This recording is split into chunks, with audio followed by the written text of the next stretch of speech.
Ya, kembali di Q&A. Silakan Mas Anies menjawab pertanyaan dari Bang JJ Rizal. Mau dibawa kemana ini masyarakat atau suara-suara yang percaya sama Mas Anies? Ya, gini Mas Rizal.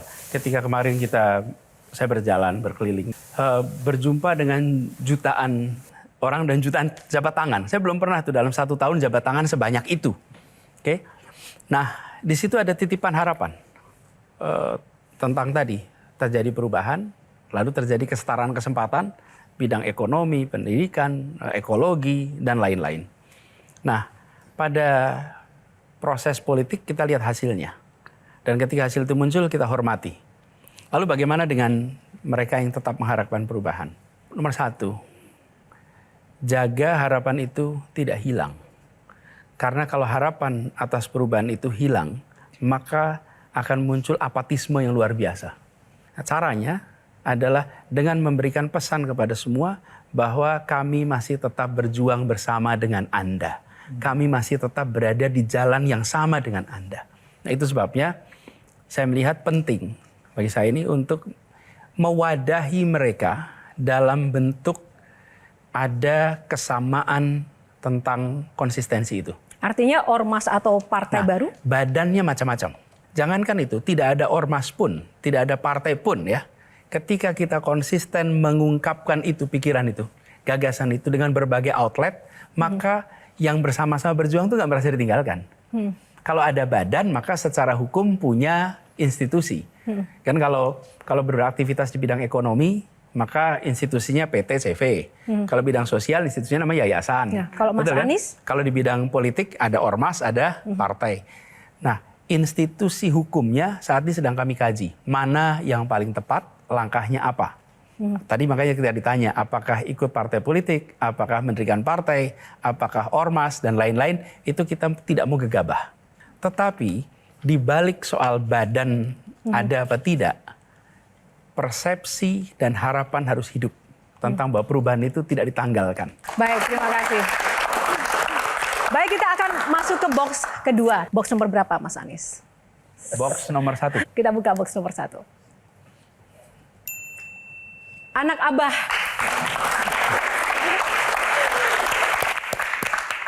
Sebelum kita ke panelis, Mas Anies, banyak sekali supporter yang mendukung Mas Anies di setiap pergerakan. Tapi ada satu supporter yang kami juga sempat capture dan dapati memang sangat-sangat loyal terhadap Mas Anies. Bahkan ketika video ini kami sebarkan sangat-sangat viral hingga jutaan. Karena sosok yang satu ini benar-benar menyuarakan isi hatinya untuk seorang Anies Baswedan. Kita lihat siapakah dia.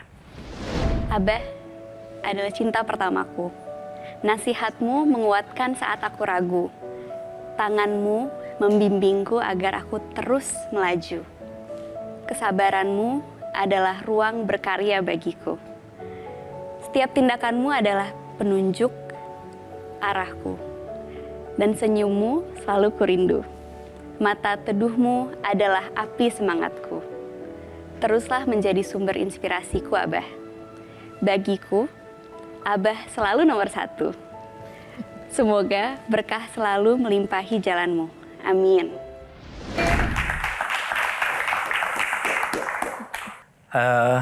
Memang Tia, adik-adiknya semua ya, anak berempat itu panggil saya Abah. Dan ketika kemudian mereka berbagi nama Abah itu dengan begitu banyak yang lain, saya selalu bilang kepada mereka terima kasih bahwa anak-anak Abah yang di rumah itu adalah anak-anak Abah yang mengikhlaskan ayahnya untuk menggunakan sebagian waktunya, bahkan sebagian besar waktunya kemarin untuk urusan-urusan yang di luar rumah. Kalau di rumah istri saya, Ferry, anak-anak tidak memberikan ketenangan, keteduhan, gak mungkin saya bisa beraktivitas dengan tenang di luar. Tapi karena mereka memberikan yang saya istilahkan unconditional trust, kepercayaan tanpa syarat, sehingga saya bisa berkegiatan di luar, itu sebuah kebahagiaan tersendiri. Nah, ini salah satu berkahnya ketika proses pilkada pencalonan itu selesai, saya secara teori punya waktu lebih banyak sekarang dengan mereka. untuk bisa bersama-sama lagi. Tetapi hadirnya mereka dengan dukungan yang luar biasa, itulah yang membuat saya bisa berkegiatan dengan amat tenang di luar rumah untuk bekerja bagi sesama, membawa gagasan bagi sesama. Terima kasih. Ciki, silakan. Iya. Pak, di salah satu acara saya pernah sekilas mendengar Bapak mengisahkan tentang, kalau nggak salah pesan terakhir dari almarhum bapaknya Pak Anies yang berkaitan juga tentang perjalanan politik Pak Anies. Kira-kira bisa diceritakan nggak Pak? Ayah saya namanya Rosid Baswedan. Beliau adalah seorang dosen, guru, pengajar. Dan beliau itu mengajar dari mulai tahun 64-65 sampai sekitar tahun tahun 2005. Jadi cukup panjang tuh, hampir 50-an tahun mengajar. Nah, dari perjalanan interaksi saya dengan ayah saya itu seorang yang sangat tegas, tapi juga sangat sopan dan santun. Dan beliau salah satu pendorong penting yang membuat saya punya aktivitas begitu banyak. Dan pernah satu ketika, nah ini yang kemudian menjadi nasihat terakhir beberapa hari sebelum wafat. Pada waktu itu, saya mendapat undangan untuk mengikuti sebuah proses politik. Lalu saya tanya pada ayah saya, pandangannya gimana? Beliau wafat bulan September 2013. Beberapa hari sebelumnya saya ke Jogja, masih sehat, kita masih ngobrol. Nah, pada saat itu saya tanya pendapat beliau tentang opsi ini. Lalu beliau sampaikan pandangannya, lalu saya ada pertanyaan balik. Pertanyaan balik itu begini. Saya panggilnya Abah juga. Bah, ini kalau Anies ikut proses politik ini, maka akan banyak sekali serangan-serangan, akan banyak sekali hantaman-hantaman. Gimana menurut Abah? Dan itu jawaban ayah saya. Kalau mau hidup tanpa hantaman, atau mau hidup tanpa kritik, tanpa tantangan, ya di rumah saja melihara burung. Tapi kalau mau berjuang, maka jalan keluar, hadapi semuanya, dan tunjukkan kepada semua bahwa yang kamu bawa itu sesuatu yang benar, karena itu tidak ada alasan untuk gentar pada apapun juga. Baik. Itu yang terakhir. Oke, sorry. Kalau saya tadi mendengar cerita Pak Anies tentang unconditional trust dari Mutiara dan dari Ibu Ferry, maka Shirley melihat sebetulnya karena tidak ada perbedaan antara sosok Pak Anies Baswedan ketika di rumah dan di luar. Setidaknya itu yang Shirley dapat dari kedua wanita tadi. Terus mungkin Shirley jarang menyampaikan ini di sesi lain, tapi mungkin ini adalah waktu yang baik juga Mbak Ayu, Shirley izin, bahwa kalau ada orang yang berpotensi untuk membenci Pak Anies, Pak, maka boleh jadi Shirley adalah salah satunya. Karena Pak Anies ini pernah jadi rektor di Universitas Paramadina yang saat itu Shirley ingat sekali meminta rekomendasi Bapak untuk melanjutkan pendidikan. Bapak mengokekan dan selang beberapa tahun, 1 tahun setengah lebih sedikit, semua syarat sudah dikumpulkan dan Bapak sudah jadi menteri saat itu.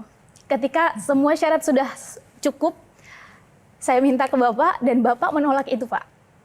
Alasannya adalah khawatir itu akan jadi tindakan yang tidak integritas terhadap posisi Bapak. Awalnya saya sangat kecewa. Itu kan ucapan Pak Anies sendiri, Pak. Sampai akhirnya waktu berlalu, saya mendapati ini bukan hanya kekecewaan ini bukan hanya terjadi pada 1-2 orang, melainkan bahkan pada orang-orang terdekat Bapak. Karena Bapak sulit sekali diajak cawe-cawe, Bapak sulit sekali diajak bagi-bagi kue kekuasaan. Dan akhirnya saya sampai pada titik ternyata politik itu bisa bermoral ya. Dan pertanyaan saya adalah ketika justru orang terdekat kita itu punya potensi untuk menjadi pembenci kita, bagaimana sosok Pak Anies Baswedan ini memaintain kesalahpahaman, kebencian, atau hal-hal yang berpotensi justru untuk menusuk Bapak dari belakang. Karena boleh jadi ke depan setelah proses ini akan ada amanah baru, akan ada tanggung jawab baru, atau kegiatan-kegiatan sosial baru yang justru jauh lebih besar untuk Bapak. Bagaimana Bapak memaintain itu? Tepuk tangan dulu buat Shirley. Ya, makasih. Jadi ketika kita memegang kewenangan, maka kita harus memastikan bahwa kewenangan ini digunakan dengan benar. Ketika saya menuliskan sebuah statement rekomendasi, saya belum punya jabatan, itu adalah saya sebagai pribadi. Ketika saya memegang jabatan, maka yang menulis itu adalah jabatannya. Dan itulah yang kemudian saya jaga, supaya proses integritas itu muncul. Tapi memang ketika keputusan-keputusan itu dibuat, sering membuat orang merasa, lah buat apa punya kekuasaan kalau nggak dirasakan manfaat oleh lingkar-lingkar terdekat. Saya bilang kewenangan itu harus dirasakan oleh semua. Dan harus ada usaha menjaganya. Memang itu kemudian sering menimbulkan perasaan tidak nyaman, sering menimbulkan perasaan karena kebiasaan kita kalau sudah dapat kewenangan, ya kewenangan itu dipakai dengan bukan sewenang-wenang, tapi ya dengan bebas gitu. Saya ingin menjaga itu. Nah, saya percaya Shirley, apabila ini dikerjakan dengan konsisten, maka mereka-mereka yang merasakan mungkin ketidakpuasan, mudah-mudahan Tuhan berikan hati yang lembut untuk bisa memahami. Karena bukan tidak mau secara pribadi, tapi ingin menjaga marwah institusi yang sedang dipegang. Saya ingin sampaikan terima kasih, apresiasi, karena seperti Shirley ini. Shirley ini adalah seorang anak dari Aceh yang mendapatkan beasiswa di Paramadina untuk kuliah selama 4 tahun full dengan full scholarship dan highly selected. Jadi sedikit sekali yang bisa dapat beasiswa ini sampai tuntas, dan selesai itu dia menjadi anak muda yang berpengaruh di generasinya. Saya termasuk yang sangat bangga, dan saya lebih bangga lagi. Kenapa? Karena dia mendapatkan itu semua tanpa ada tanda tangan Menteri Pendidikan dan Kebudayaan. Tapi dapat itu semua karena dia sebagai pribadi. Saya mencintainya sebagai anak muda Indonesia, dan saya percaya bahwa dia akan bisa take off terbang walaupun tidak harus pakai sayap dari tangan Menteri Pendidikan.